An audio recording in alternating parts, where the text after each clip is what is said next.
Okay, hey, welcome everyone. Welcome everyone to CDCFDA. It's the Center for Disease Consideration from Different Angles. And we're here today with my co-host, my interminable co-host, Discernment, who's always bringing the centered heart mind and a brilliant education and experience that is very germane to all these topics that we come across.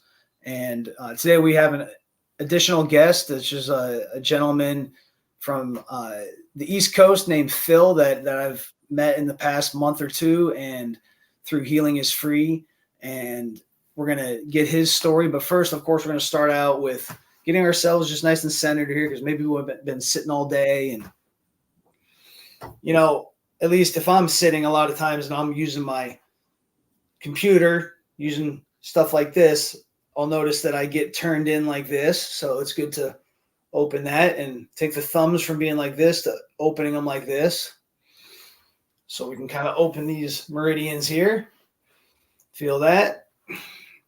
So even while we're sitting, we can get a good posture here. So I'm feeling my sits bones relaxed. And I'm feeling, as I breathe in silently, my belly expanding out to the sides. And then as I breathe out, stick my tongue out, crown extends to the heavens. A couple more times. I'm going to breathe into the nose.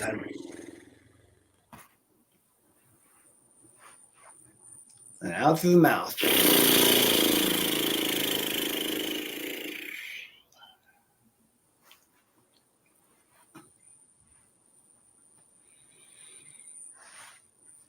And on the third breath out, if we want, we can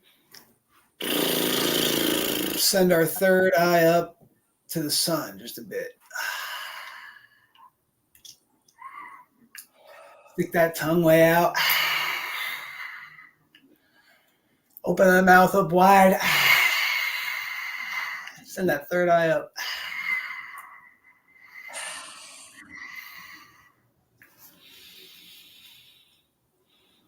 And come back to the center.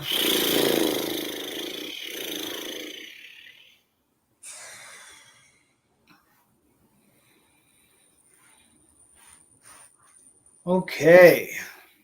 Well, this is the last episode or show that we're going to do before springtime. So we'll have a new element coming in, but this is still winter. So we are brought to you by the element of water. So we're going to breathe in our wisdom. Feel it all the way down in our kidneys and our urinary bladder relaxing. Feel our perineum relaxing. Breathe out any fear.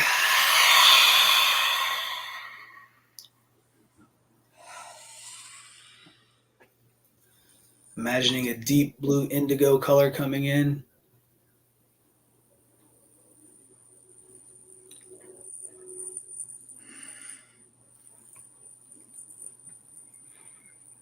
As we continue to breathe in our wisdom, let's take our energetic claws here. We've got our fingertips and our energetic claws come out, and let's just gently over the eyeballs here. You can see me here, just energetically scraping, and I am physically scraping as well. It's all the same energy, physical energy. So I'm gently scraping and imagining with my intention that I've got deep claws going way into the back of my eyeballs, and even scraping any excess energy out of there. Understanding that these muscles that operate my eyes attach to my sphenoid bone, and if they're tight, my eyes are strained, I'm going to have changes on the shape of my skull and everything. So we're pulling this energy out of our eyes. Now let's come up here, remembering where the urinary bladder starts, right here, where the nose and the inner part of the eye meets here. We can press as deep in there as we like. I like to press pretty deep, and I'm going to breathe in wisdom. Breathe out any fear.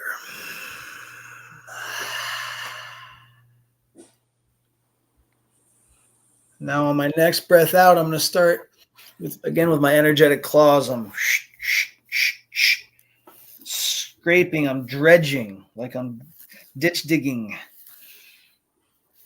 This urinary bladder meridian goes straight through the center of the skull, right down to the spine, and goes all the way down, center of the spine, down my hamstrings. I'm going to straighten my legs now and feel it go out of my pinky toe. And then I'm going to bring my claws back and coming down to the bottom of my feet with my intention, even though I can't quite reach it. I'm going down to my ankles here, scraping up, dredging up the inside of my legs, up to the inside of my knees, up the inguinal area here, and then switching over, crossing over my hands at the belly button and coming up to my armpits and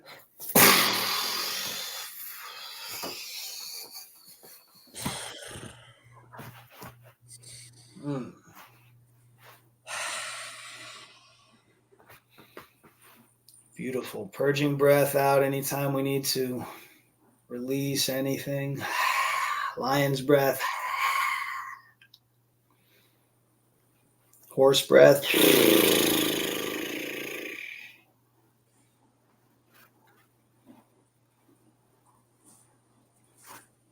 And once we start feeling nice and relaxed like I am now, breathe in and out through the nose. All righty. So this is all brought to us by the element of water. And we breathe out all our fear, let it die this winter. Breathe in our wisdom, our original attribute. And we can settle in here, gentlemen. Thank you so much for joining us, everyone who's here, all 9 of you. Thank you for being here, 9 people from the internet. If there's any questions, please feel free to comment, and there's a thing I can see the comments. We can answer any questions that you might have. And my name is Doc Smith. I'm with healingisfree.com. You can check me out. What I do is mainly Qigong, which means energy work or energy exercise, and it's nothing really that complicated. It's not our energy. It's the energy from the sky and from the earth, and we keep it moving here in the middle of the sky and the earth where we are. That's really what Qigong is. And Tui Na is a form of body work that is a pillar of Chinese medicine right there with Qigong, and it's based in the same ideas and theories about what we are and how health is movement and stagnation is disease and pain. So pain is a resistance to the free flow of energy. So that's what I practice, and we have this live stream every Tuesday, 7 o'clock Eastern time, 4 o'clock here in sunny California. And my wonderful guest co-host, my main co-host is Discernment, all the way out on the East Coast. And I'm going to bring you in here in just a second.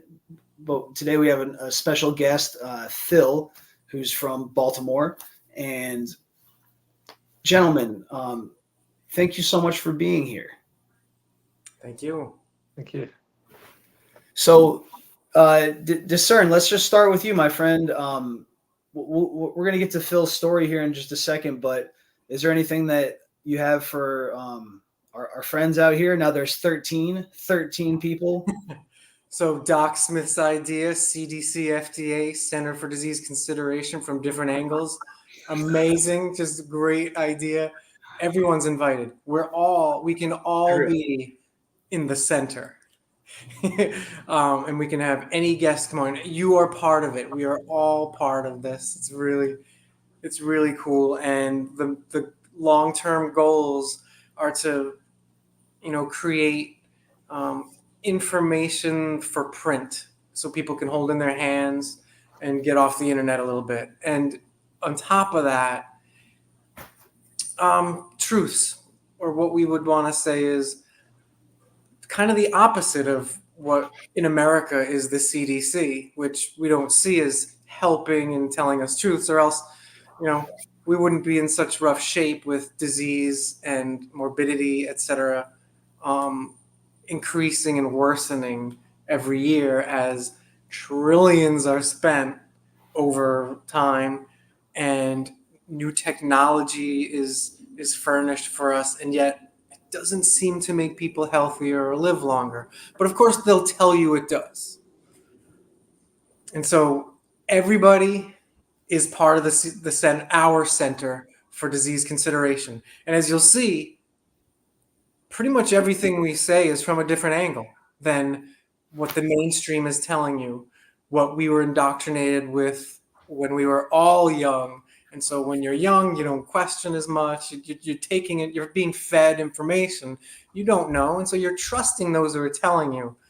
Anyway, I've got degrees, went to tons of schooling, and have just spent 4 years unlearning it all. And I hope to spend the rest of my life unlearning more of it and being more open to discerning what is real. But of course, we're all different, and we're all gonna have different things, make different choices. Doc Smith is into ancient medicine, qigong, tuina. I'm learning about this, and I'm incorporating it into my life and my family's, and I love it. And so, Good. Doc and I come from different angles, and what matters is that what works for anyone works for you. You have to try it yourself. And our bodies heal themselves. You have to allow it. Love it, brother. Can you just real quick, because I want to make sure that people know, 13 of you out there, you're not just any old degrees, but you have very relevant degrees to what is going on today. Can you tell people what you've been doing with your past couple decades of your life, just real quick? All right. So I got an undergrad degree in biology, and then I studied infectious disease, epidemiology, molecular biology, cell biology, public health. And, I was asleep and indoctrinated and believing it all without questioning until the lockdowns of 2020, where I broke through. I broke the spells. Mainly what was put in front of me was different questions that aren't normally asked. And it was, of course, from a different angle. And it was, how do we know what's what? And so the question was, how do you know there's a virus? And my answer was, I was told. Real quick, you work in a lab with microscopes and stuff. So what you do, right? Okay, so I've been what you would call a disease biologist, a molecular and cell biologist for 20-something years. Okay. And yeah, so I have all those skills that help us do research to publish papers at, the NIH and PubMed and stuff. So I've got, I don't know, at least 10 or 15 publications, and that's in the industry. And the goal isn't to publish things in the industry. The goal is to make a product to make money and to sell people. And if the goal was to heal people, they actually would. So yeah, I've on all kinds of microscopes except for electron, but working with animals and cells and studying and trying to heal, but it was called cure diseases. And it's basically therapeutics and treatment and management instead of healing someone so they don't have to come back. So it's kind of things that people would take for their whole life. And to me, that's poisoning. Subscription model. Yep. Okay. Thank you so much.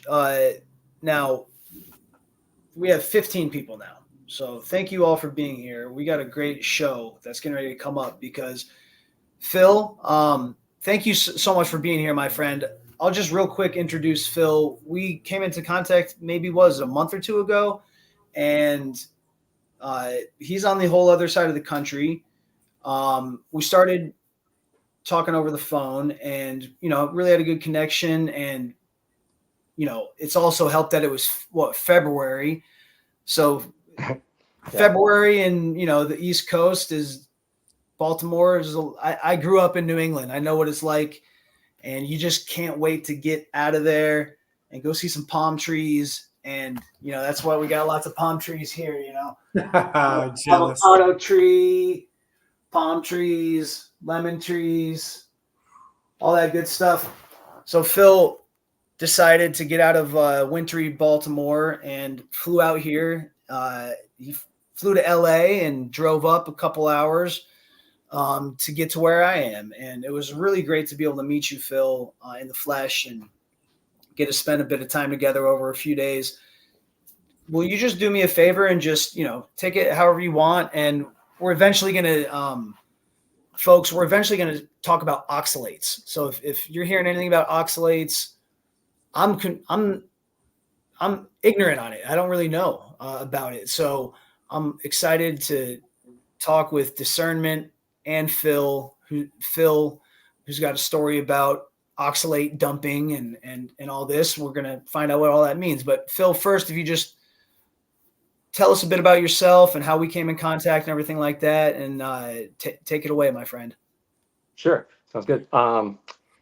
Like I've been through a kind of a long journey, as everyone has, I know, and kind of brought me to the realization that we're kind of like, mind, bodies, and soul, and that there's, kind of this much bigger picture than just, well, what kind of I felt like at a certain time. So anyway, I'll kind of start from scratch, but, a little bit of, I won't go too deep into it, but I would say some trauma as a child, kind of just kind of a very, just on edge kind of situation at home, always kind of feeling like something bad was about to happen at any time, kind of was met with a lot of force, mostly like voice and anger and stuff like that in the house, that kind of even like ones and twos would trigger tens, a six would trigger a 10, and kind of ended up with like an on eggshells kind of environment. Very loving parents, very meaning well father, Italian, strict, kind of Christian Catholic upbringing. And but that walking on eggshells, I think, kind of produced a little bit of disassociation at some point as a child, as I kind of come to understand this stuff. But I'll fast forward. Had a trauma in high school, broke my collarbone, had surgery on the collarbone. I felt some shift energetically there. If I look back to like my extroverted nature or how I was interacting with the world towards, so there was the trauma that occurred, a surgery that occurred, went to college. Came from a pretty modest background family wise, and they were taking on some school loans, I was taking on some school loans. Took a class in college as a military science class that was teaching about ROTC program, which I found kind of interesting. I had missed my first year, freshman year at this point, so I didn't sign up for ROTC, but to make up for that, I had to go to Fort Knox, Kentucky, and do 6 weeks basic training to do this, to make up for it and get the scholarship, so they would pay for school, which would help my parents and help me. So anyway, I ship off that summer and head to Fort Knox, Kentucky, do a bunch of trainings in the woods. And one of those trainings came back and they said, you mentioned a lot of us might have ticks on us. And so sure enough, go back to the barracks. All the other nights were, I hesitate even telling this story, but I think it's critical, and you never know who's listening and if someone could provide support with some of this stuff. But Thank you. there's there's a table set up outside of the barracks to go into the barrack to take our showers, and they go, this is after doing this, I'm probably 3 weeks into the training at this point and never had this scenario set up before. But even the training session itself was on our belly, a lot of prone position, crawling. It seemed like, I remember thinking like this, some of it seemed pointless or just kind of extensive amount of time on the ground. I was trying to make sense of what the mission or what the training really was. Get back to the barracks. You guys might have a lot of ticks on you. Grab yourself a pair of tweezers. There's a plastic bag with your white strip on it, and you have a magic marker. Head in the shower and clean up. So go in the shower, and sure enough, I had a bunch of ticks that got underneath my belt. Were right around my midsection. I'm like 18 years old, 19 years old at the time, not really thinking anything of it. Picking the ticks off. Some are going down the drain. Some still have like a body left in me. So I'm like trying to pick them and dig them out. I'm doing the best I can, putting them in the plastic bag, sign my name, hand it off, don't think anything of it. I come to decide like the military wasn't for me, or at least, that experience wasn't just fitting for me and everything. So I decided not to take the scholarship. I head on home for the summer, finish up my summer, head back to school sophomore year. And before I head back, I start having like kind of random symptoms. I just can't make sense of it. A lot of inconsistency in how I'm feeling, spidey sense, tingling, kind of generalized anxiety started to creep in, a lot of pins and needles and stuff like that through my muscles and stuff, and just trying to make sense of it. And I had a little breakdown, I remember, that summer to my mom, like, Mom, I just don't know what's wrong. I don't know, something's off, blah, blah, blah. So anyway, I'll try to speed up that was a critical point. No rush. Yeah. So then, kind of finished college, but have a lot of like just anxiety starting to creep in and just inconsistency in how I could feel. Like I can't rely on myself, I can't rely on the integrity of my system and my body and my spirit and everything, just feeling kind of just a lot of tug of war type of stuff going on. Starting around that time, intern junior year, got offered a job, stayed down in Richmond. I went to the University of Richmond, stayed down there. A couple years in, I ended up living in an environment that was moldy, and I wasn't able to put this piece of the puzzle together until much later. But I was kind of living on kind of a screen-in patio deck that was converted, kind of an addition to the house that was damp and not fully attached to the house, and just kind of a damp living situation with a screen door off of my room to the wood deck that was kind of mossy and damp out there as well. But lived there for about a year, not knowing how much probably I was exposed to mold at the time. So start my work career in my 20s. I start to ask questions about this or seek help, and unfortunately, it was set into the psychological type of realm of like you have depression, you have anxiety, there's all these things going on mentally. And so tried all the different types of medicines, the SSRIs, tried the methamphetamine type of stuff, like Did they make you feel better? They all had maybe one element of a positive along with like 6 or 7 negatives associated with them. So there's always, yeah. So we'll take that as a no. Yeah, that's right. Disassociate on the one that was helping, it was, increase in disassociation even further. So that was kind of really a challenging thing. And then coming off of it was like withdrawal like no other. So I felt like I was coming off of like something as serious as heroin, although I don't know what that would be like, but it was really challenging coming off of one of them in particular. But yeah, I went through a lot of the families trying to figure that all out. And then finally, it's about 2013 at this time. So, it's a little over 10 years ago. I'm 33 years old at the time now. And I'm seeing a girl who I love at the time, but I had a lot of like insecurities around my ability to be a good father, a good husband. And I was just like dedicated to like figuring out what the hell is going on with all the, with all my health and stuff. So anyway, I ended up meeting a holistic doctor, and she recommended I go see this other doctor who could pull blood work for her, who was kind of a Western medicine doctor, but worked with her. And so she pulled a lot of blood work. He pulled a lot of blood work, and then he said, he's like, well, actually, when I sat down with him, he's like, tell me again what's going on. I was like, well, I have ringing in my ear. This ringing was starting at the time, little buzzing in the side of my head. I just pain through my neck, this clenching that's going on, there's muscle aches and aches. It's kind of like fibromyalgia. I feel tired at all times. I'm like, God. He's like, let me just do like a big, blood draw for you. So he pulls it on and comes back. He's like, I think you have Lyme disease. I'm not completely sure, but some of these markers would indicate that. I'm going to send you to a Lyme literate doctor.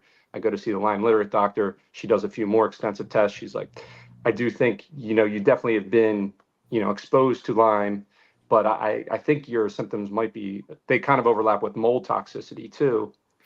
And unfortunately at the time, because you'll see, I lost some time with this, but it was just part of the journey. I kind of just honed in on the Lyme because I remembered had been bit by the ticks and everything. So when she mentioned Lyme, I started researching and looking. I was like, wow, this is what I've been experiencing. This is it, Go ahead. Sorry. How long was a tick attached to you? Probably no more than 6 hours. I don't know. Between the time of like doing like a daytime thing to a shower, it couldn't have been more than 6 hours. Doc, you're going to think this is funny. I studied this stuff in grad school. Oh, good. But we did transmission dynamics. Okay. How long does it take a tick, for example, to get bacteria or the spirochete that they say is the etiologic agent of Lyme disease, and we know it's not. But how long does it take? And how long would it take a tick to pass it on also to another animal? And the closest thing we saw was 24 hours. All right. But on that, yeah, they say that the ticks might actually concentrate heavy metals in themselves and then kind of spit them into you. Because part of what ticks do is in their saliva, they have all of these, let's just say, chemicals that, stop you from itching there, scratching there, and being aware of them doing it, right? So they're trying to block your complement and other systems, right? And what you would say your immune system, but we don't really think there is an immune system, but that's one of those things. But so it's interesting that if you didn't have one on for that long, then it didn't have too much time to do that. Anyway, that doesn't mean you didn't have a reaction to something in their saliva. But as our view is that, bacteria, protozoa, parasites, all of these things, we know that they don't feed on living tissues or cells. They only feed on dead tissues, necrotic tissue, dead cells, and of course, all kinds of other things in nature, plastics, even metals. And so they say it might be that a lot of protozoa or parasites feed on those metals. And so we misinterpret that a lot of times. Oh, you've got some of those parasites in you, and they're feeding on you. No, probably not. They're feeding on heavy metals and stuff. Anyway, all the things you described to me, and I'm a holistic health coach now and trying to help people heal. And I do it with basically a detox from chemicals and poisons and stuff. I do it with salt water and eating as clean as possible. Anyway, to clean up and detox.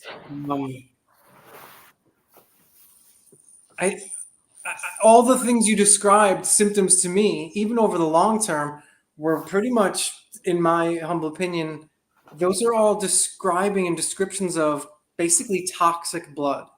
Basically, you're exposed to all these things, and our lymph system kind of protects us from having toxic blood all the time, right? So our lymph system is what's known as, it's a weird word, but the sewer system of our body. But our lymph system takes from the tissues the garbage, the waste, and of course, poisons, toxin, chemicals that we need to get rid of. And to get rid of it further, it has to go into the blood a little bit. And then our bodies dispose of all of these things from the lungs, the front door, the back door, and the skin. So, the front door is puking, the back door is, number 2. And of course, we excrete through urine also. So all the things you described were, to me, symptoms of exposure to toxins, poisons, chemicals. There's all these names for them, and I don't like to say toxins so much anymore because you just hear it a little too often. We don't know exactly what it is, but we know the body doesn't want it, and the body wants to remove it. And so you have these symptoms, when it's in the blood, it's your body. That's when your body's letting you know that something's going on, and you need to rest and do other things, not overexert and not make it worse by chemicals, which are medicines, right? Synthetic chemicals, medicines, or supplements, which are also synthetic, basically synthetic chemicals. And so your body goes in and out of that happening, meaning the lymph is going in and out of putting some into the blood to release it. And so that's why we have all these symptoms, fevers. You described fogginess, you described muscle aches, and and also irritability and things like that. Also, all these things, and then it gets into psychological problems, which again to me are just signs of toxicity, not that you need another chemical and something's wrong in your brain. So again, just to finish off, what you described to me are basically those symptoms, your body trying to cleanse. And when we take meds, your body's like, our body to me freaks out and says, oh, another poison. Our cells close up, the membranes close up, and they stop cleansing and stop releasing anything into the blood to cleanse and get rid of it. And so then you might feel a little bit better. But of course, as you described, this is over the long term, and you didn't get better. So I'll let you keep going. No, I mean, I think it'll probably verify a lot of what you just reiterate exactly what you just said. But yeah, I think, her protocol at first was to put me on 3 courses of antibiotics, hit me heavy with amoxicillin. I think it was metronidazole and fluconazole. I might mess up those names because I'm not really in that space, Good. but I think it was those 3, one was an antifungal, one was hitting, but yeah, it kind of put me on my bed. It was tough to keep a full-time job. I was a stock analyst at the time. Finance background, CFA, a lot of licenses, and just kind of a demanding job. Needed all the brain capacity I could have to kind of get through a workday, and it was very challenging for that time period of my life. And I went back for a follow-up. She said, give me 3 more months. Stuck with it. Give me 3 more months. There's going to be a breakthrough. I just couldn't stick with it, and I was feeling sicker and sicker.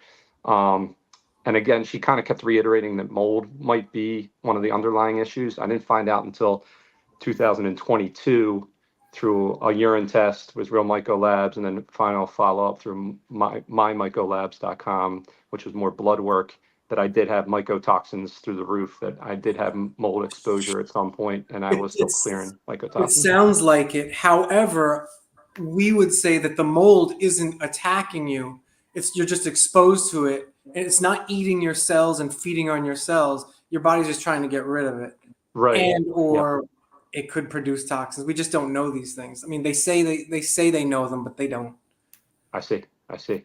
Yeah, work with a functional medicine doctor. That 2013 period of finding this out, and after leaving the kind of the Western medicine, the antibiotics, that's kicked me off into like the holistic realm. And that's kind of kicked off almost probably a decade of traveling across the country, not outside of this country, but Florida, New York, out to California several times, peptide treatments, chelation therapy, all the specialists, all the modalities, buying a whole bunch of different, technologies or different kind of frequency devices, all bags and bags of supplements, all sorts of things that you could try. And then, during that process, got into health, got into like, what I'm putting into my body. Definitely realized that drinking and partying the way I was and eating the way I was not contributing to it. I was trying everything I could to kind of get some life force back, or just to be, it felt like I had to do everything I could just to be like compete with it, or just be like, get through, so, try to pull back on the partying and the eating, and realize that gluten was an issue, dairy was an issue at that time. And this will relate to the oxalate issue that we get up to in the real time, but let's call it more in like the 2014-15 through. There was definitely some issues with gluten and dairy that I felt were playing a role, sugars and stuff like that, pulled them back, and then got into juicing, and fruits and vegetables and diet, and then I ended up investing in a juice bar and helping. That was like 2016, and since then kind of helped that grow. We focusing on acai bowls and smoothies and cold pressed juices and stuff like that, partially from this journey and this health journey, which got me interested in that. So it's all kind of, I know Doc probably has some of these thoughts, and I know we're just getting to know each other, but like I'm sure we all feel the same way, like how these different pieces of the equation play into your journey in life. And I don't know if revelations through suffering or whatever it might be, but it's just such an interesting dynamic of it all, because there's been a lot of suffering. At the same time, the company has done well.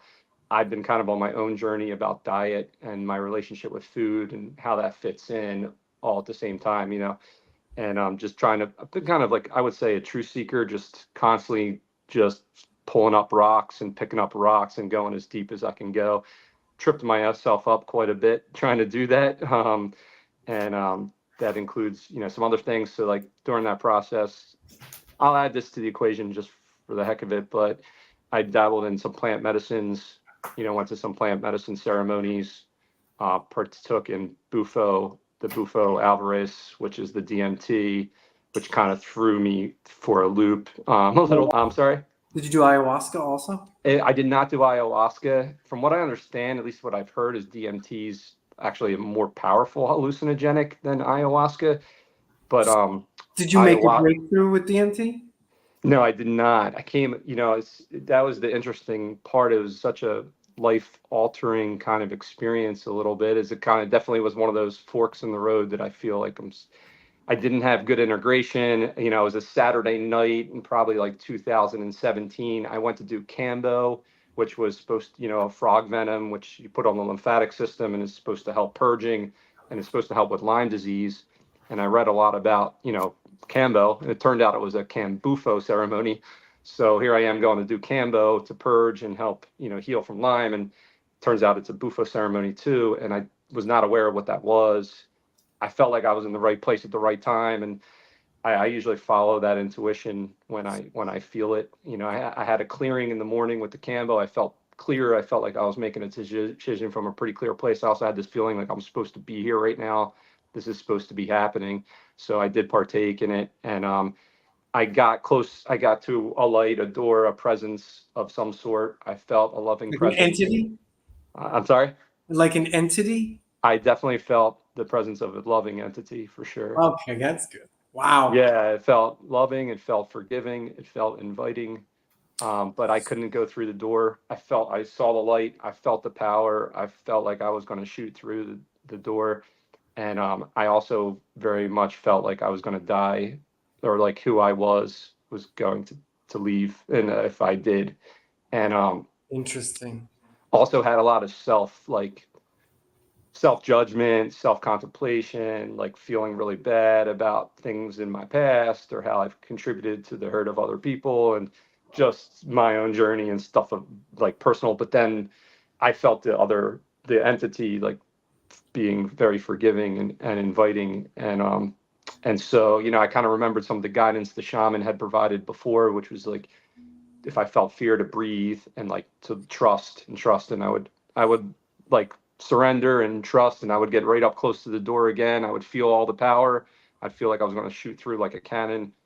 And I was just judging myself, and I would realize that entity wasn't judging me, and boom, I'd get fear. The fear would creep up real quick and I'd fly back. So anyway, I did this for about 15 minutes or so.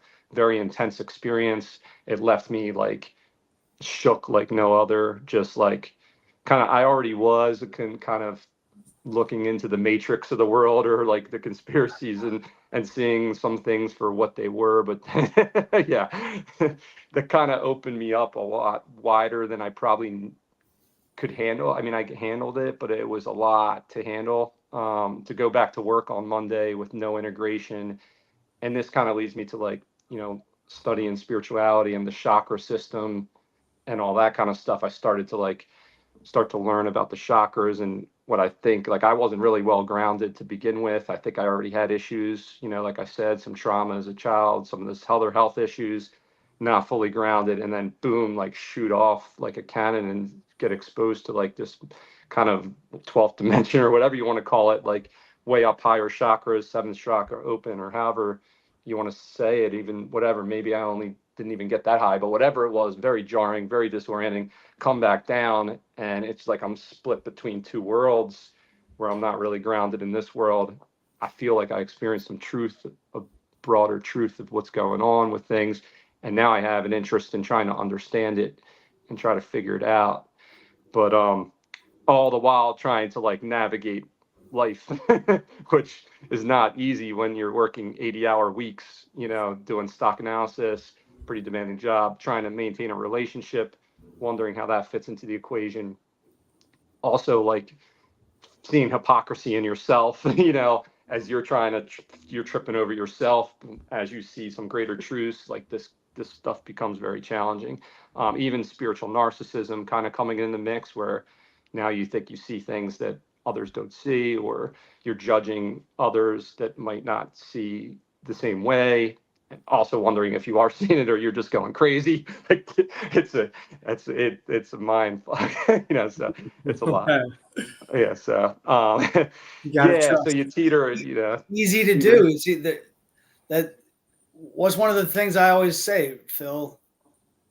Like all these ideas, right? Like Yeah, take it with a grain of salt. Take Right. it with a grain of salt. And the only thing that I don't take with a grain of salt is like what I actually feel inside myself. You know what I mean? Like to me, I believe in God and I commune with God, so I don't have to be convinced. Like it's clear as day to me, and 100%. just everything that there is. This is it. This is all. This is God, and I take everything else with a grain of salt, except for there's the sun, that's up above, and there's the earth down below me. I can confirm that. If somebody wants to tell me about my Akashic records, hey buddy, get in line. There's people trying to tell me about people trying to tell me I'm American, people trying to tell me I'm a white male, all these different ideas Don't call me white. that are nonsense. They're nonsense. They're all nonsense. It's a good no effect song. We are all just children of God. That's all we are. But I want to talk about this guy right here, your spine, buddy, my friend. So you're not just your spine, but your whole body. I happen to have a model spine here, but so let's fast forward here a little bit. Sure. We had you up to 33 years old or so. You said it was about a decade ago. No, that's probably, I'm probably up to like 39, 40 at this point. Okay, and then, but we're kind of crossing things off. Okay, so there was the Lyme. We thought maybe it was Lyme, but then we learned, and you even said you went to a recent doctor who said, no, you're good on your Lyme. There's no indicators of Lyme anymore, according to this this guy that you went to, of course, right? Mm-hmm. Now, Discern, you said that the Lyme was probably not even ever a thing because it takes 24 hours minimum. So who knows? Past the Borrelia burgdorferi, the spirochete, the bacterium. That's right. How long it would take. So what I want to get to here with our CDCFDA, okay, we're the Center for Disease Consideration from different angles. Okay, we have disease. Who said that all of it's in the spine? Wasn't that somebody smart? Who said all? Was that Hippocrates? Somebody like that said that all disease is in the spine. And this is what they want to avoid talking about. Okay. If you go back to the Spanish flu era, when all these people were supposedly dying of Spanish flu, chiropractic became a thing. It's officially licensed because they started realizing, like, actually all the chiropractors, all the people that go to chiropractors are actually doing way better with this Spanish flu. They're not taking drugs. They're just going and getting their back popped. Okay. Now, no offense to all the chiropractors out there, but it's amateur hour. It's amateur hour. What they do is amateur hour. And most of them need to actually stop what they're doing. They need to stop what they're doing because there's especially people on YouTube that are doing horrible things. They're like tying a rope around somebody's neck and like as if that's how you do it. That's not how you do it. Now, we met physically in person here. You came to my space, Phil, and you got a little idea of what I do. We only did we do 2 sessions? We did two how do you pronounce it? We did two sessions. That's right. And we did two. Yep. Right. And then we did a workout together with the medicine ball the one day at Area That's right. We went to the gym. We did a workout with the medicine ball. So when I first worked on you, it was for about a couple hours I worked on you, remember? That's right. Yeah. Now, when I first worked on you, remember you were lying down, right? So like, let's say you were lying down like this, and this is you lying down, right? Do you remember what you were feeling like? Do you remember like the first moment that I touched you remember where I touched you first? Mm-hmm. Hey, that's kind of funny. Do you remember where I touched you? Show me where I touched you on this. Were you on your back or your stomach? I can't remember, to be honest. Like, there's been, a lot of. It was like 2 weeks ago, and it was like it was a 2-hour session. But the flow went to your spine, I'm gonna guess. Yeah, I thought it was on my lower back, like kind of just a little like nudge on my lower back, just like a little shake, a little rock. Like that's kind of what I remember. Okay, so now you're remembering exactly. You were face down. Okay, so with Twain, we typically start with people face down. We start with the left arm, right? And then I go left arm, left leg, right arm. But knowing that it was going to be a longer session, and also because it was our first time working together, Phil, I wanted to spend a solid 15, 20, 30 minutes just helping you get totally relaxed. You know, you'd literally just flown across country, drove up a couple hours from LA, you know, you're tight. You know what I mean? Yeah. So there's so many things that we can do. Okay. I'm over here. I've got lime. You see this, what I have here? Lime, mold, oxalates, right? We've crossed out lime. I'm crossing lime out. So CDCFDA, we're crossing out lime. What we have is a tight spine. Okay. I go like this. It's not moving, right?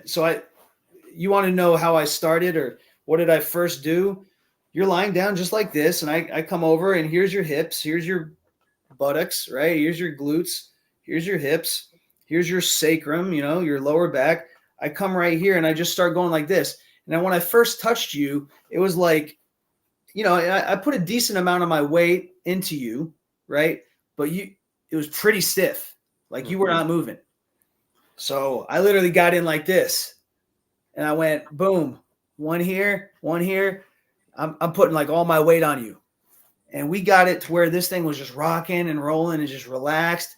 And after about 20, 30 minutes of literally just rocking, okay, back and forth, back and forth, back and forth, get it all rocking, get it all rocking, get it all rocking. And then what did I do? Did I do some of this to you too? Did I beat you up a little bit?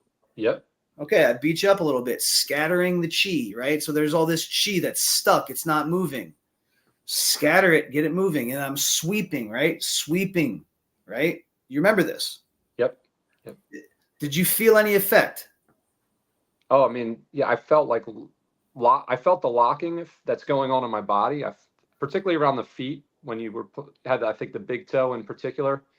And I could feel from the big toe basically small little lines and ligaments in the interior of my body that were like kind of tense and taut, like the tautness through my body I could feel.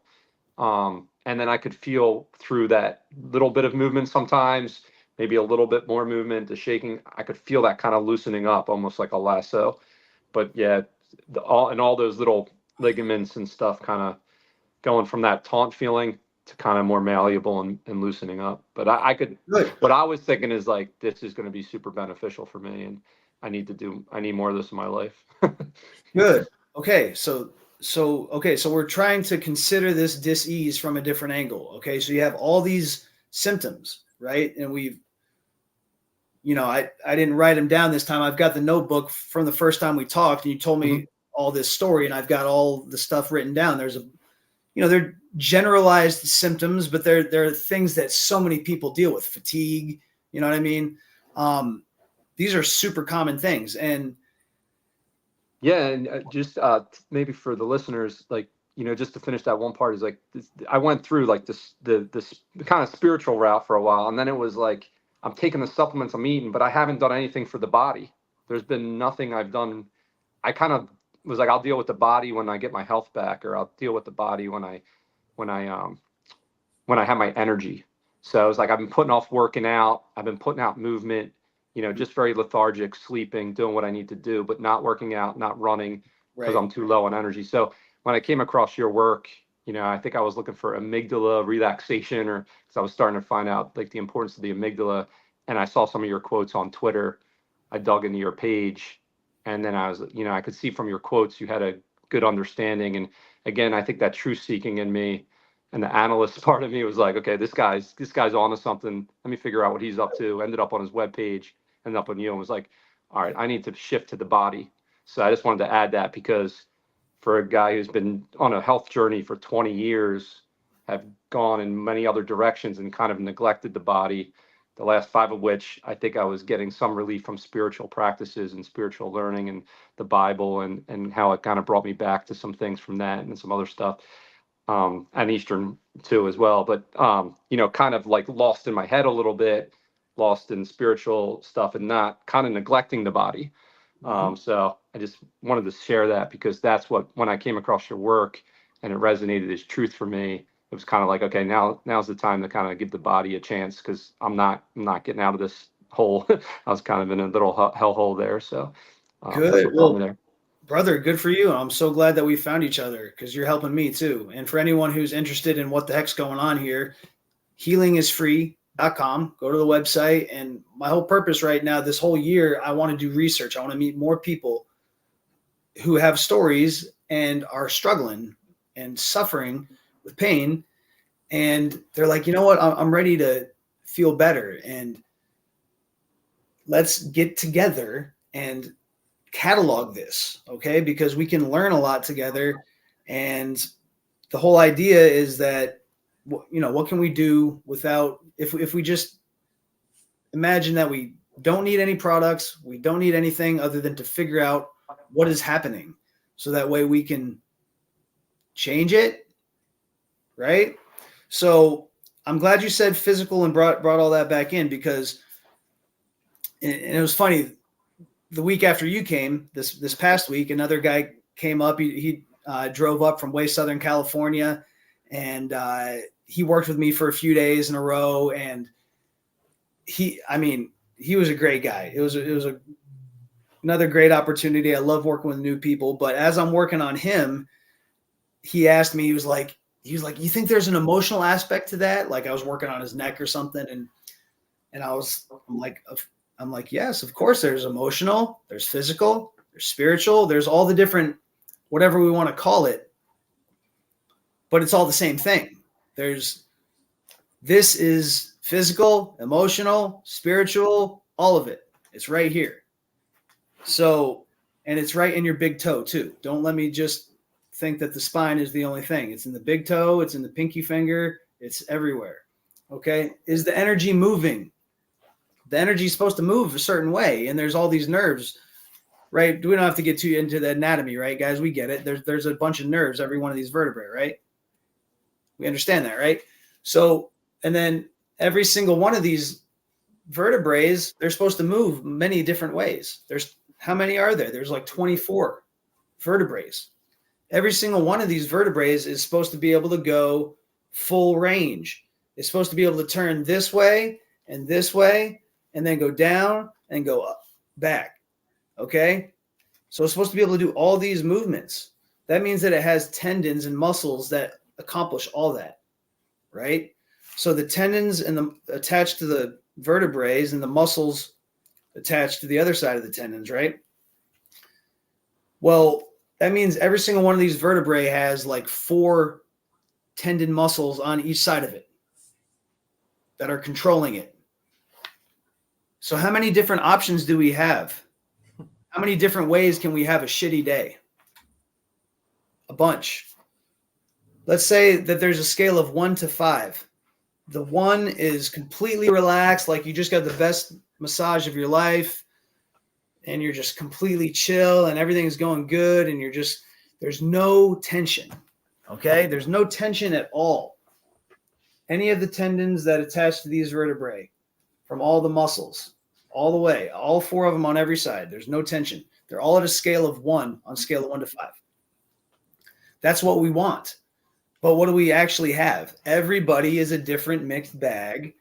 Okay? Everybody has a different combination. Somebody has down here, they have a 5. It's super tight right over here on this side. And then up here, they have a 5. And over here, down here, they have a 3, and then everything else is a 1 or a 2. Everything else is 2. Nothing's 1.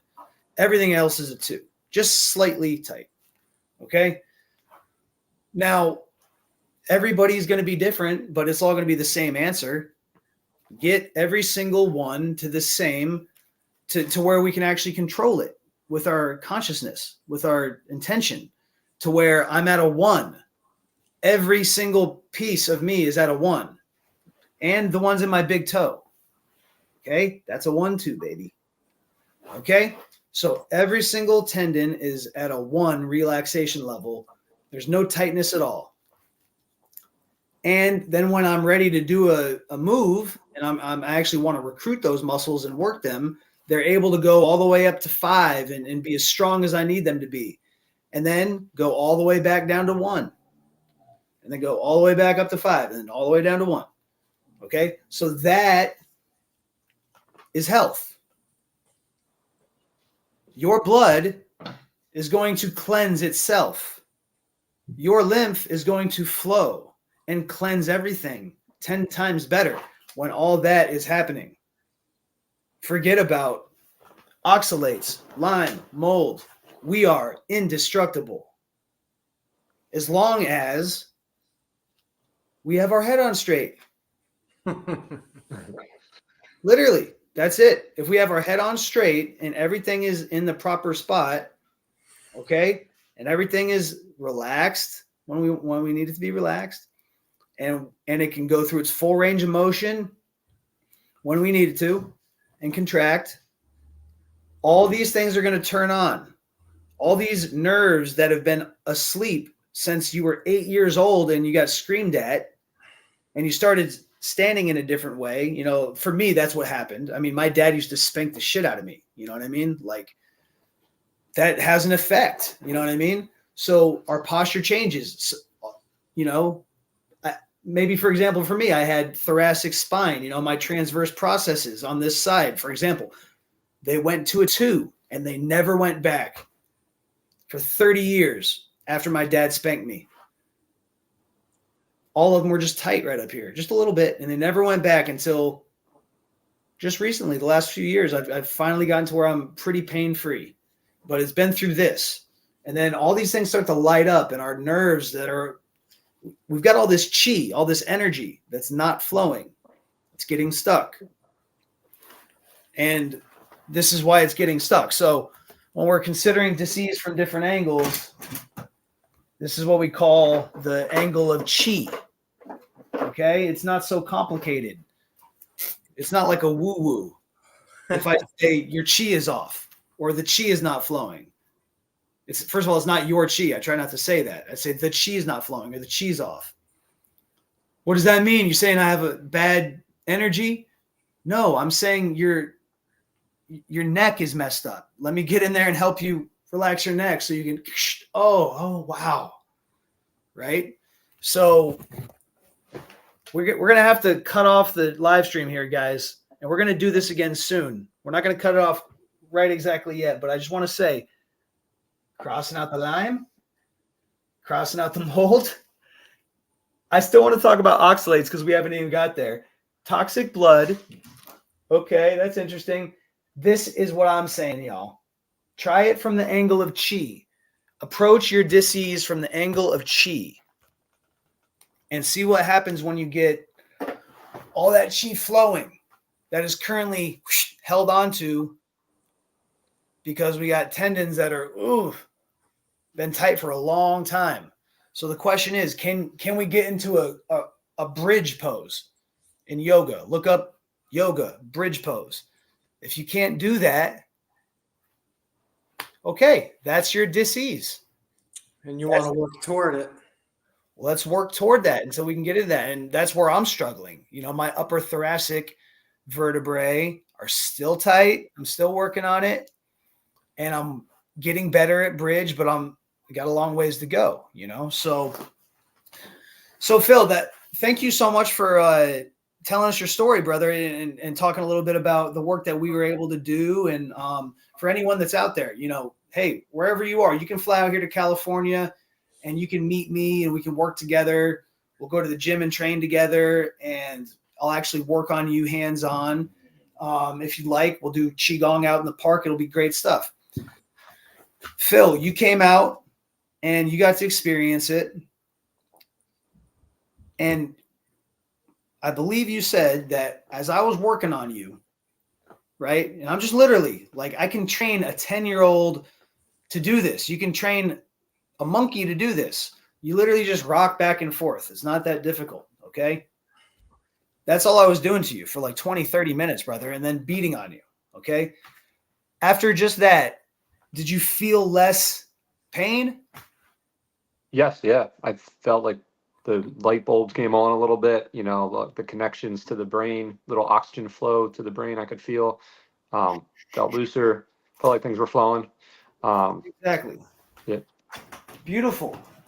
I also felt like that. I don't know. Are you talking about the medicine ball work too, or you just want to stay with the true or not? No, please, let's talk about the medicine ball work, because I think that's huge. And that's exactly that. And thank you, because it's not all about body work, y'all. And it's important that we know how to do these things so we can help each other when we're not able to. But the idea is that I shouldn't be relying on anybody to have to, take my pain away, right? We all want to be able to do it ourselves, ideally, right? So that's where the medicine ball protocol comes in. And Phil might have just lost Phil, but folks, I'm working on this medicine ball protocol that is gonna change the world, okay? And you talk about this spine right here. How come this thing? Why is the spine so tight? How come it's not working? How come things are dysfunctional? How come I don't have that much mobility in my neck? Okay, well, I think a lot of it has to do with because in our culture we never ever put a load on our head. Okay, load on our head. See that? This is 25 pounds. Okay, and we never really do this. That's great. So when we start doing that, and if people keep following, there's going to be a whole protocol coming out eventually. But Phil, we were able to do some of this at the gym. Do you want to talk a bit about it? Yeah, that all resonated with me a ton because, I spent so many years on the computer, kind of hunched over, and then, on your phone nowadays. So, and a lot of my tension and where I feel like locking up is in the back of the neck and back through the shoulders. So I was watching one of your videos about how everyone's kind of moving forward with their movements in the gym. And really what we need to do is kind of move backwards. And so that really kind of resonated with me as true, just is like feeling it in my body. Like, man, that's the way I need to go, is backwards, not forward. And then started working with you with the medicine ball. And then there was the vertical movement of like pushing up, which I've never done before. Everything kind of is always out or back or sideways. So this elongating and moving up, when I've been told that I have, a straight neck, no curve. I've gone to chiropractors. They want me to go for 3 times a week for 6 months for 12 grand. And they'll say they'll put the curve back in my neck. And so anyway, yeah, so I started working with you as far as doing this medicine ball on the head and moving vertically. And I haven't done it much. It's only been a couple of weeks, say, of doing it kind of here intermittently throughout the week. But yeah, it's getting into ligaments and muscles internally through the core that I don't think I could reach. Like, I would need a lot of different machines and workout to like reach some of the internal core muscles and ligaments that I feel I'm balancing out and working out. And some of it goes back to the chakras, even in the sense that, like, my first and second chakra, where I have like the majority of my weakness, the lack of grounding that I refer to, that I'm trying to get kind of back into. It's like, even with the medicine ball, I can almost feel into those ligaments and feel into that like lack of strength or fullness, where the emptiness is, or the weakness, and kind of fill it out by moving into it and working with that the strength to kind of build it back up. So it's kind of almost like filling in the emptiness in the body. I love that. Kind of the way it feels. Yeah, brother. Expansive, right? Like, it's just not a normal thing to actually have a little weight on top of our head that we have to push up. And there's so many reasons why this could be literally the single most powerful, perfect exercise that there is. And it's efficient. If anybody wants to find a better one and tell me about it, because I need to know what it is, because I've literally taken this medicine ball and just gone on a walk with my dogs. Okay, so I got one hand on top of my head holding the medicine ball, walking dogs with the leash here, and they're just pulling me around, whatever. And I go for a half-mile walk, and I have it on the top of my crown, so I'm just going straight up. Perfect posture. And sometimes I'll put both hands up so I can just go like this, and I'll have the leash, they'll just dangling off, whatever. But I'm really extending the whole thoracic spine, arms up, Tadasana, hands resting on top of the medicine ball, and I've got 20 plus pounds on top of the crown of my head that I'm pushing up as I walk with perfect posture. And I can just see that the trees are brighter and everything. It's amazing. And I keep it there for 12 breaths. And then I bring it and roll it forward to my third eye and send it up for 12 breaths with my third eye. and then bring it back to the top of my head. And then anytime the dogs stop, I go back and forth between the crown of my head and my third eye like that. And when it's on my third eye, I really push it up. And when the dogs stop, I go into a halfway lift and work my glutes. So I keep it on the back of my head, just like this. I go into a halfway lift, just like this. Work the glutes. So that's, when can you see me? Yep. So when we're working the glutes, that's part of that whole back line we need to work. So I hold 12 breaths right here. The dogs are peeing. It's hilarious if you're looking at me. Dogs are peeing. I'm just holding for 12 breaths. And then I come back up. And I'm telling you, by the time I'm back, I try to make sure I do 3 halfway lifts like that while I'm out with them. And then other than that, I just have it on the top of my head or on my third eye. And man, by the time I get back, I'm like, oh my God.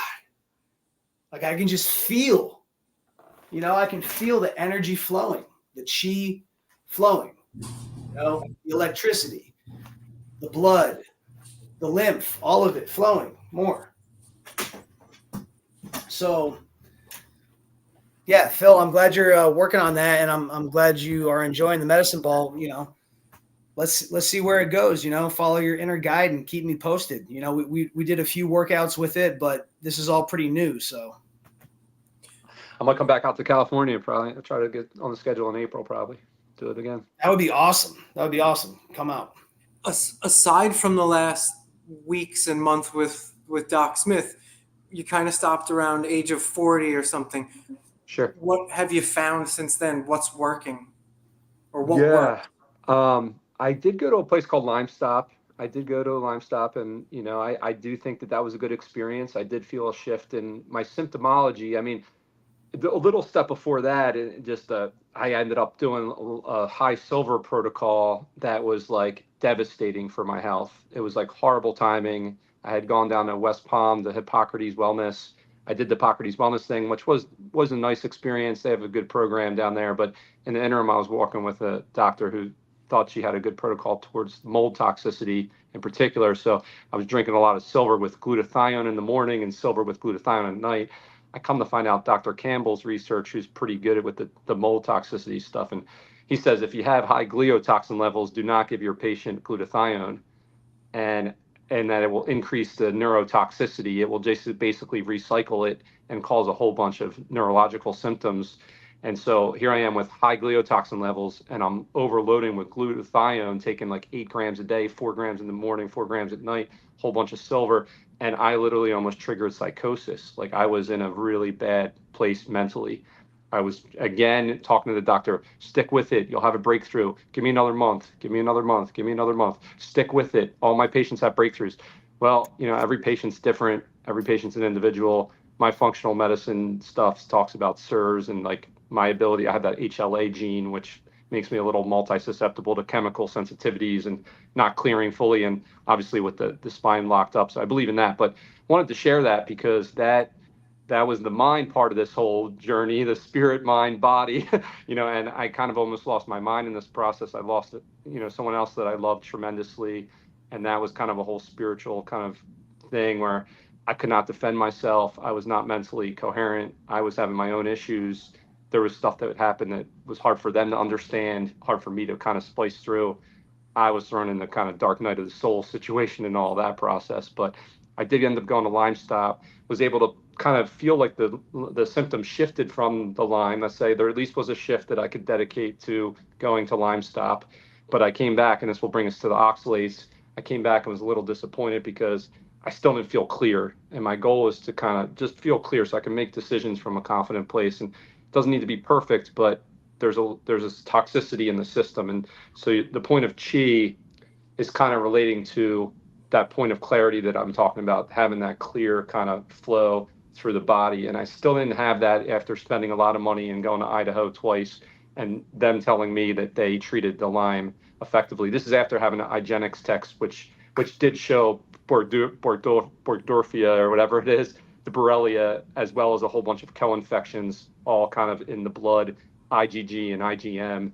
and stuff like that. So that treatment kind of shifted my symptomology, and I came out of the brain, and here I am with, pins and needles, fibromyalgia still, and still feeling uncomfortable in the body, but the mind feeling a little healthier, getting out of that psychosis trap that I almost got caught in. And so then I go see a doctor who does applied kinesiology, trained from a great doctor out of Hawaii, Dr. Leibowitz, which some of the listeners might be aware of. Anyway, he does applied kinesiology. He says, I'm not getting Lyme, I'm not getting mold. Whatever they did is working, but I am getting a food sensitivity. So he starts working through the vials on the food sensitivity. This is just recently, right? Like 2 weeks ago? This is like 3 weeks ago. Yeah. This is after I told you to do an elimination diet, right? Yeah, right. When I was out with you, Doc had mentioned that he thought that something that could benefit me was an elimination diet, and that he thought maybe that was contributing to some of my stuff. And sure enough, I think, these kinds, I don't know how much it's oxalates or how much it's just one of the foods that I'm taking that's a trigger, but sure enough, at least, he's a pretty good one. I think he's a good applied kinesiologist. Energetically, he was getting that oxalates were an issue for me. Come back, start researching that issue. Come to find out, it's more than 50% of my diet. And it includes a whole bunch of superfoods and things that I was eating that I thought were, healthy for me. And, it includes stuff like sweet potatoes too, which kind of threw me for a loop. Like I was eating a lot of sweet potatoes. I was eating quinoa, these things that were considered superfoods. I had skewed kind of plant-based. And so I started looking at the symptoms of oxalate toxicity. And here's where the onion is just like, you get in these situations with some of these things and it's like an onion and you're peeling back layers. And I'm like, wow, like the fibromyalgia-like symptoms, the pins and needles, the toxicity that's associated with these oxalates feels like me as well. It's not enough to make you go crazy again, but it's sure enough. I mean, at least it's empirical or like it's experiential in the sense of like, I know I'm eating that stuff. And since then, I've started to remove that stuff from my diet, started to make shifts on the diet front. And again, I'm feeling, feeling good. So I've just been on like going with the flow on things, including this call, because honestly, to be honest, I didn't know this was a live stream. I didn't know there were going to be people on the other side. I know you probably slipped it in the text messages we had going back and forth, Doc, but I just thought you were connecting me with a guy of yours who you wanted to connect with. And I think I missed it in translation somewhere, and that's all me. But again, just going with the flow. Thank you for your boldness. Yeah, it's all good. It's all good. But that going with the flow brought me out to you in California. It's kind of getting me on the diet track a little bit. And I'm just trying to follow truth and get that chi flowing really, because I think you're right. That's where it's at. It's like, so. Good for you, brother. So that's kind of off the speed, I guess. Yeah. So I just want to get through it. I just want to real quick, because I want to understand. So the oxalates thing. So they're saying they're saying that you were eating all these things that had oxalates in it, like sweet potatoes and whatever else. Kale, spinach. Okay, spinach, kale. Yeah. Okay, so a bunch of things have oxalates in it, and they're saying that the oxalates were toxic, and that's what was causing the fatigue and the different symptoms. Yes. Yeah. Correct. And but what's the oxalate dumping then? So oxalate dumping, they gave me some calcium. So the calcium is supposed to help kind of connect to the oxalates and help pull them out. So increasing some calcium supposedly will help, help with symptomology. It's not supposed to be a ton. I think it's 1,000 milligrams a day. But I had through the research, I could be wrong about this, but they did talk about diet matching, where matching calcium-rich foods with the oxalate-rich foods does tend to help with symptomology as they work synergistically. I think like an Indian food, like Ayurvedic food, some of them like paneer, for example, where you have spinach with cheese, that's kind of the essence of some of that food matching that's going on there that I've come to find from some of the research. But, they also gave me another symptoms, some supplements that are supposed to help with that. But yeah, the dumping comes, I guess, from going, 60, 70% diet oxalates to like, I went religiously to zero. And boom, the symptoms came on me like hard. This is what were the symptoms? Everything that I explained to you, but like magnified, like just what, turn up the volume. So the back to the clenching through the neck. It feels like the myofascial system, and that's why your work has really been helpful for me. Is it just feels like the whole myofascial system is clamping. It just feels like a clenching going on all around the spinal cord, all around all the ligaments, just like everything's pulling in and solidifying or getting stagnant. It's not supple. it's not moving. It's a clamping sensation. And that clamping sensation is just so uncomfortable. And anything that kind of goes with that, pins and needles, I just feel uncomfortable. I got, knots in my stomach, this tension in my neck, kind of all kind of goes with this Fatigue clamping and brain sensation. fog. Fatigue, yeah, just, it makes irritability goes up, if you're interacting with people and they're outgoing or you're in social settings and you can't like keep up, you're just kind of like, so it adds up with an irritability. Antisocial can play a role. You want it to like kind of pull back, be a hermit, which I tend to be in the wintertime anyway, but yeah, it's kind of exacerbates some of that. So, but yeah, the exacerbation of the symptoms was the clamping sensation in particular, the pins and needles, fatigue, and I just wanted to be in my bed.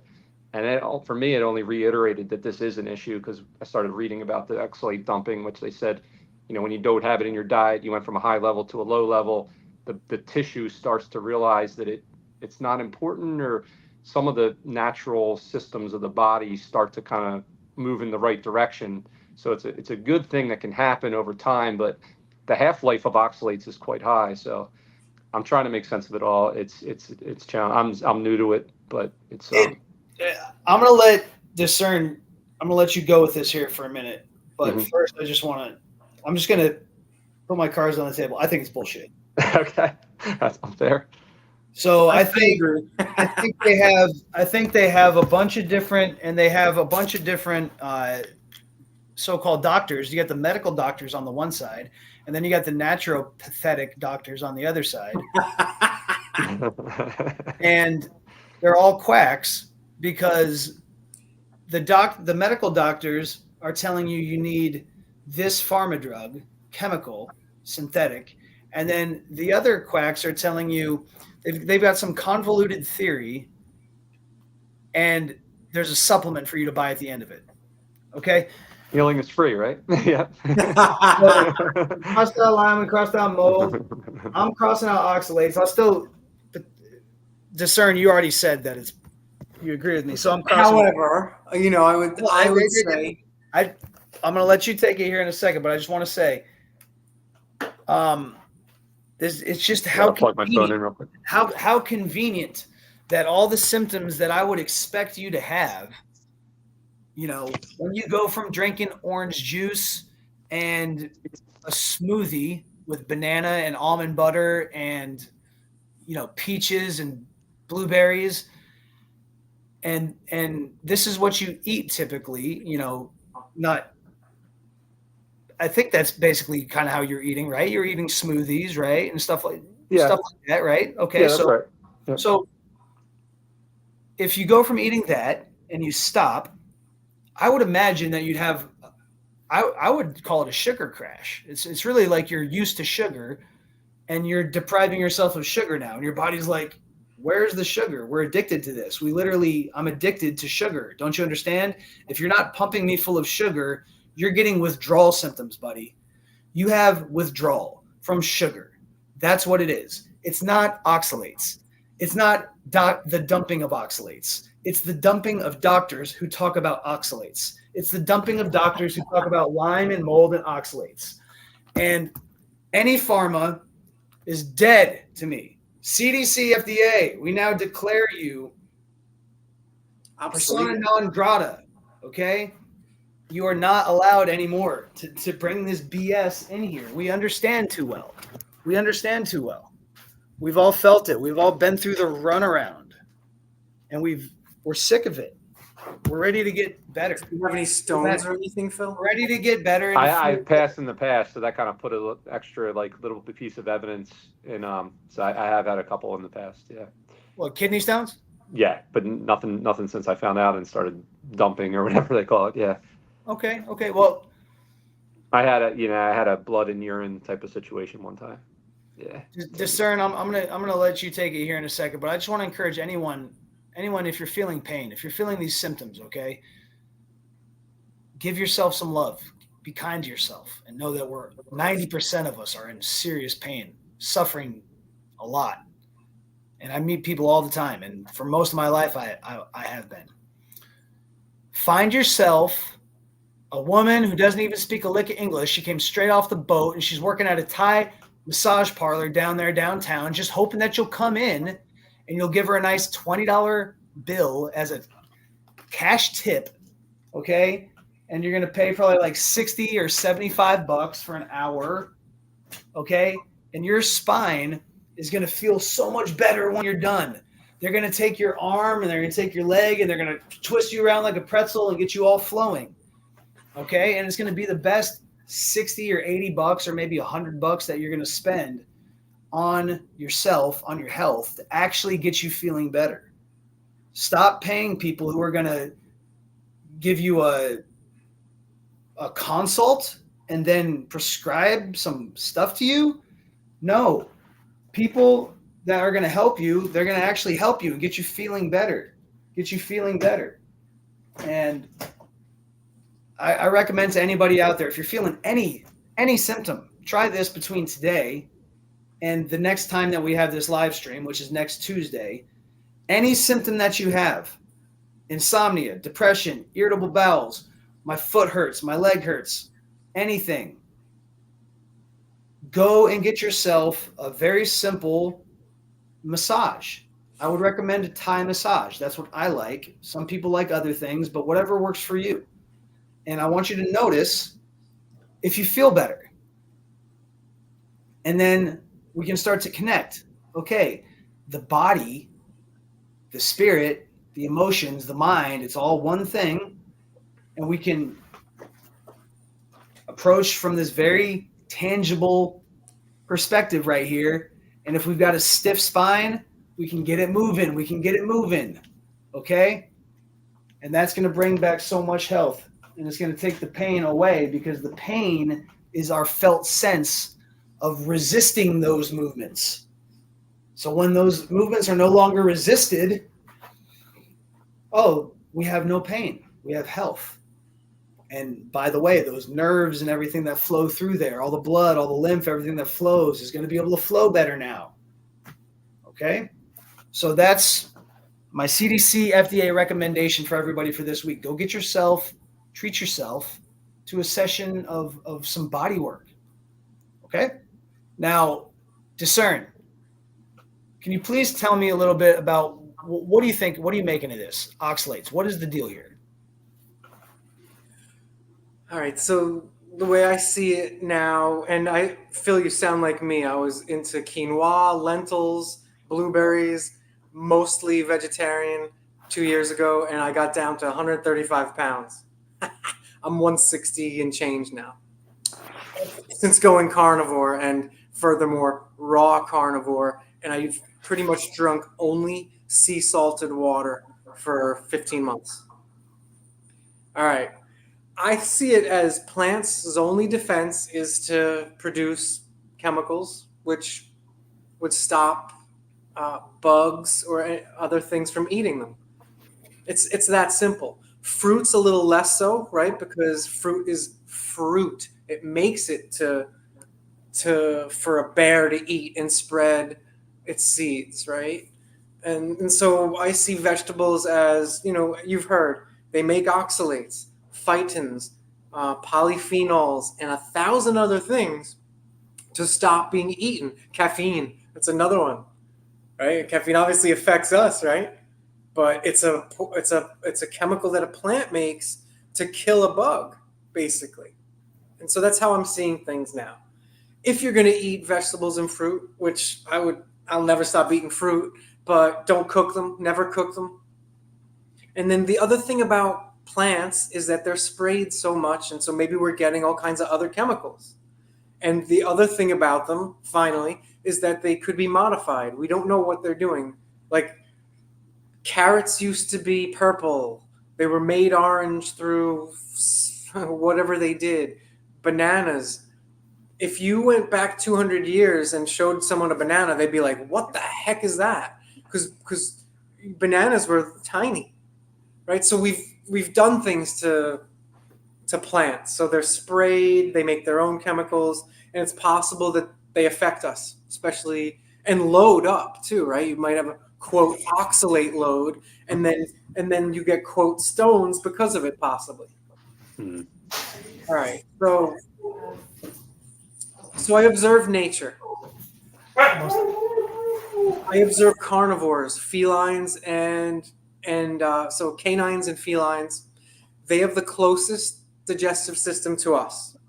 They're not just their stomach, but the whole digestive system is the closest to humans, canines and felines.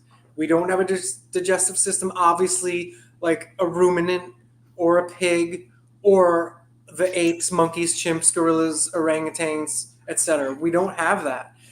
They have a digestive system that can ferment and eat plants. And so what they're doing really is, I think they're getting their nutrients from the bacteria that they're fermenting. All right, so in nature, sugar isn't available. Now, here's what people don't comprehend whatsoever. All plants, all they can do is use photosynthesis to make what? ATP, I don't know. Sugar. Oh. Right? It's just that simple. So we don't have access to the sugar, however, because the sugar is encapsulated in a fiber. The fiber is called cellulose. Our stomach doesn't break it down. So it goes right through us. It goes through the small intestine and doesn't get absorbed and spike insulin. So it's mainly fructose for fruits. But all plants, of course, have all kinds of sugars because of photosynthesis, in theory, as far as we know. But that's what it looks like. So I observe, that we have the same digestive tract as canines and felines. And guess what? Do canines and felines have access to sugar? Do they eat any sugar? All right. How about other mammals? A bear. Well, a bear might have some access to honey. All right. Some other things might have access to some sap, but it's minimal. And the other thing is that carnivores do get some, quote, sugars from eating others' meat because there's glycogen in our muscle. So if you go carnivore, you're not 100% sugar or carb free. But even if you were, and it's just you're not, your liver makes glycogen. And so therefore you have access to sugar, right? Because you hear, oh, your brain needs sugar, right? You hear this junk science because we're all misled and indoctrinated in colleges, universities, and med school. All right, so this is very few people know this. This is very interesting. So I observe that all these animals eat their proper diet, right? They eat to live. They don't live to eat. So I observe, what animal in the wild eats anything other than it's a species appropriate diet? What animal controls its meal portion sizes? What animal has food addictions? What animal counts calories or macros? What animal doesn't eat till satiety? What animal rewards itself with food because they've been good? What animal eats 5 or 6 times a day? What animal makes fancy dishes? What animal strives for a balanced diet? A koala bear can just eat those leaves. A panda can just eat some bamboo.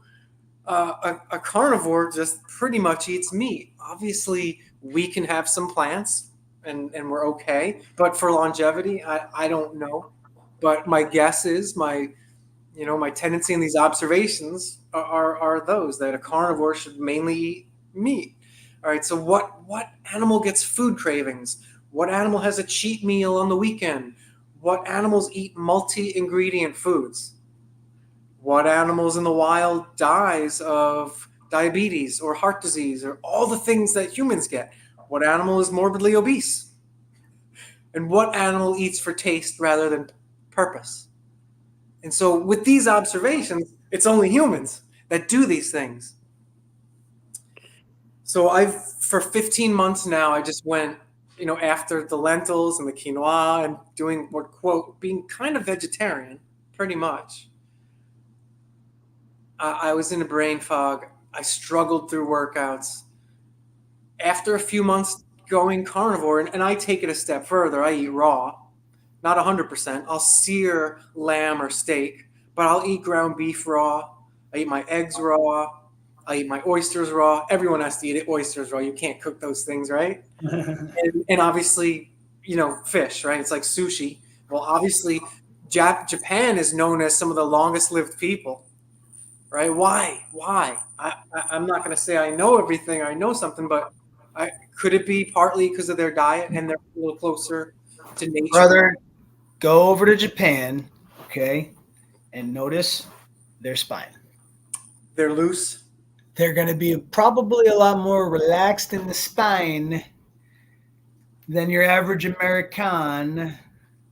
And they're doing ancient medicine also for the exactly. ancient They health, have, you could say, right? They're well, not. yeah, I mean, there's not that much difference between Japanese and Chinese ideas on this stuff, right? And the That's thing right. is, guys, you remember what happened, Phil? You're on the table, and anybody can repeat this experiment this week, okay? If you have $60, go get yourself a nice Thai massage. Give yourself a little questionnaire before you go in, okay? How am I feeling on a scale of 1 to 5? Anxiety level, okay? Maybe it's a 4 when you go in. See what it is when you leave, okay? What is the pain in the body? Scale of 1 to 5. I have a number 4 pain in my lower back. Okay, notice how it is when you leave after you get an hour of Thai massage. And then we can consider these diseases from a different angle, that maybe it's a lack of mobility that we have, okay?